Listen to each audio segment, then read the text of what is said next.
அதனால தான் வாராகி என்ன சொல்கிறாங்கன்னா, களப்பை கொண்டு கவலை தீர்ப்பாள், உலக்கை கொண்டு உலகை ஆள வைப்பாள், வாராகியை சொல்கிறாங்க. அப்போ வாராகி கிட்ட அதாவது வே ஆஃப் அப்ரோச்சிங், நம்ம போய் நிற்கிற முறை அதுன்னு ஒன்று இருக்குது. எப்போவுமே வாராகி வழிபாடு அப்படிங்கிறது சூரியன் அஸ்தமனம் ஆயிடணும். சூரியன் அஸ்தமனம் ஆயிடணும் 6 மணிக்கு மேலே. ஒளியான சூரியன் அஸ்தமனம் ஆகும்போது ஒளி ரூபம் கொண்ட வாராகி தன்னை உதிக்கிறாள் அப்படிங்கிறத உண்மை.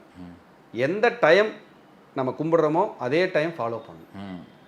எனக்கு அப்படி ஃபாலோ பண்ண முடியாது அப்படின்னா பஞ்சமி கும்பிடலாம், வளர்பிறைக்கும் தேய்பிறைக்கும் கும்பிடலாம்.